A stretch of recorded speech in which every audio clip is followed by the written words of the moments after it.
ಸೇವಾ ಸಹಕಾರಿ ಸಂಘ ಆನಗೋಡ್ ಇಲ್ಲಿ ಸರ್ವಸಾಧಾರಣ ಸಭೆಯೊಂದು ಮಕ್ಕಳ ತಾಳಮದ್ದಲೆ ಕೃಷ್ಣ ಸಂಧಾನ. ಈ ವಿಡಿಯೋವನ್ನು ವೀಕ್ಷಿಸಿ.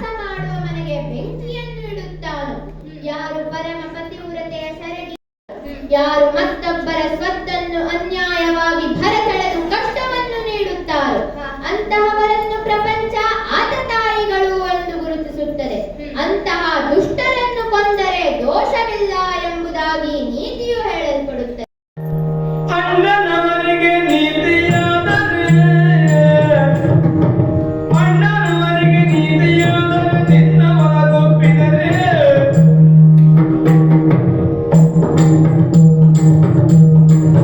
ಭೂಮಲವನ್ನು ಗೌರವ ಇದ್ದವರಿಗೆ ನಿನ್ನ ದೂಡ.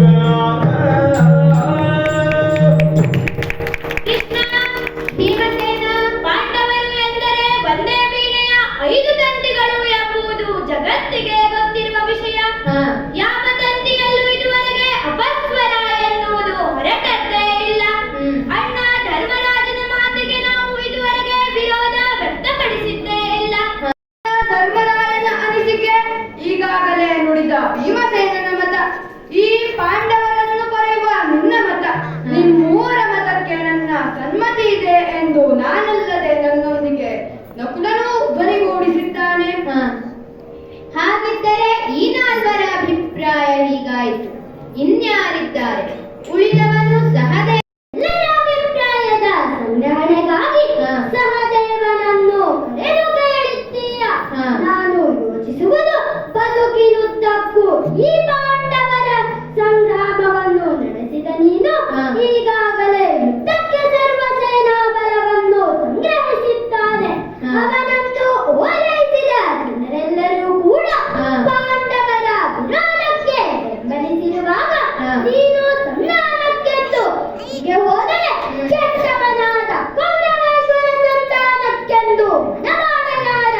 ಈ ಸಂಧಿಯ ಬೆಸುಗೆ ಅಗ್ನಿಯಲ್ಲಿ ಜನಿಸಿದ ದ್ರುಪದನಂದನೆಯೇ ಸರಿ ಎಂಬ ತೀರ್ಮಾನಕ್ಕೆ ಬಂದ ನಾನು ಚಾರರ ಮೂಲಕ ತಂಗಿಯಾದ ದ್ರೌಪದಿಗೆ ಸಭೆಗೆ ಬರಬೇಕೆಂದು ಹೇಳಿ ಕಳುಹಿಸಿದ್ದೇನೆ. ನೋಡೋಣ.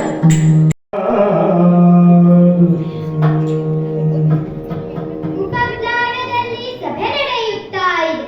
ಆ ಸಭೆಗಾಗಿ ಬರಬೇಕು ಎಂಬುದಾಗಿ ನನ್ನಣ್ಣನಾದ ಶ್ರೀಕೃಷ್ಣ ಈ ದ್ರುಪದಾತ್ಮಜಿಗೆ ಹೇಳಿ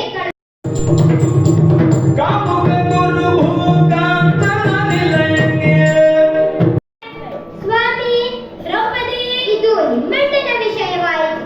ಸದಾ ಕೌರವರನ್ನ ವಿರೋಧಿಸುತ್ತಾ ಬಂದ ತಾವುಗಳು ಇದಕ್ಕೆ ಏನೆಂದು ಉತ್ತರಿಸಿದ್ದೀರಿ? ದ್ರೌಪದಿ, ಸ್ವಾಮಿ, ಈ ಪಾಂಡವರ ವಿಷಯದಲ್ಲಿ ಇದುವರೆಗೆ ಇಬ್ಬರೇ ನೀತಿ ಎನ್ನುವುದು ಬಂದದ್ದೇ ಇಲ್ಲ. ಅಣ್ಣ ಧರ್ಮರಾಜ ಕ್ರೋಧಾಗ್ನಿಯಿಂದ ನಮ್ಮವರಿಂದಾಗಿ ನಿಮ್ಮನ್ನ ಕೊಂದು ತುರುಬನ್ನ ಕಟ್ಟಿಸಿಕೊಳ್ಳುತ್ತೇನೆಂದು ಭಾಷೆ ತೊಟ್ಟಿದ್ದೇನೆ.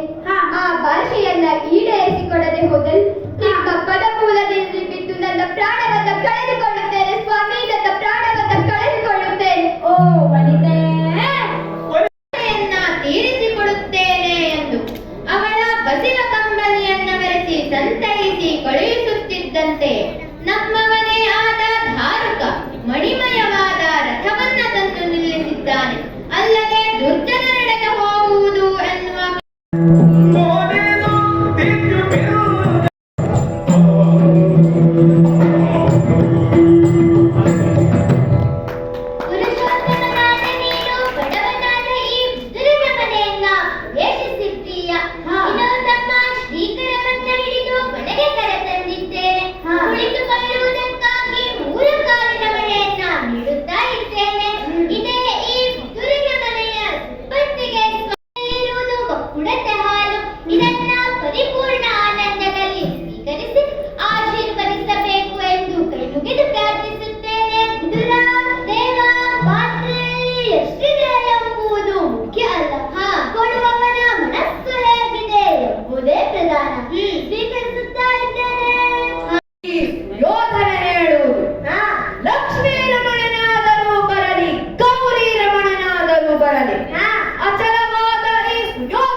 ದುಶ್ಯಾಸನರಿಗೆ ಆಸನದ ವ್ಯವಸ್ಥೆಯನ್ನ ಮಾಡಿದ್ದೇನೆ.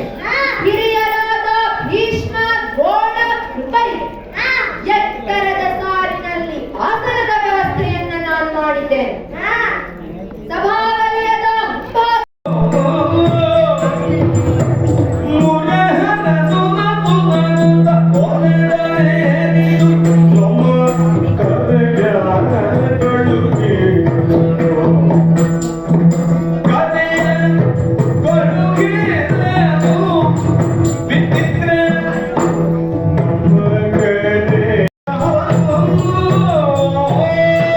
ಮಾಡುತ್ತಾ ಬರುತ್ತಿರುವ ಹೊರೆಯನ್ನು ಕಂಡಾಗ ಅರಸು ಮಕ್ಕಳ ಸಭೆಯನ್ನ ಹೇಗೆ ಪ್ರವೇಶಿಸಬೇಕು ಎಂಬ ಪ್ರಾಥಮಿಕ ಕಲ್ಪನೆಯು ಈತನಿಗಿಲ್ಲ.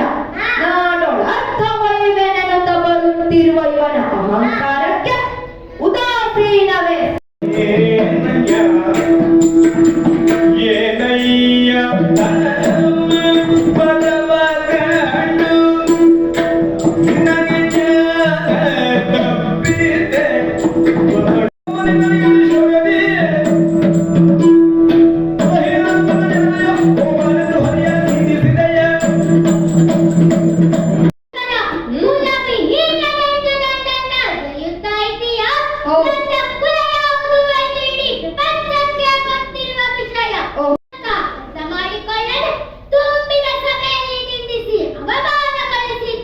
ಹೌದು,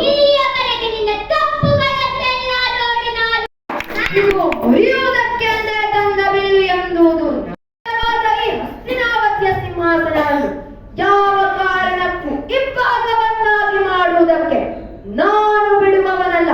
ಇದು ಈ ಸುಯೋಧನನ ದೃಢ ನಿರ್ಧಾರ.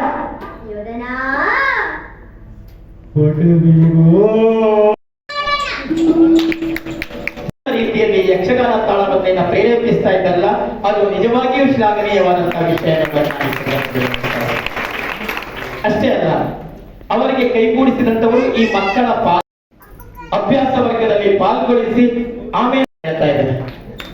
ಇನ್ನೊಂದು ವಿಶೇಷವಾದಂತಹ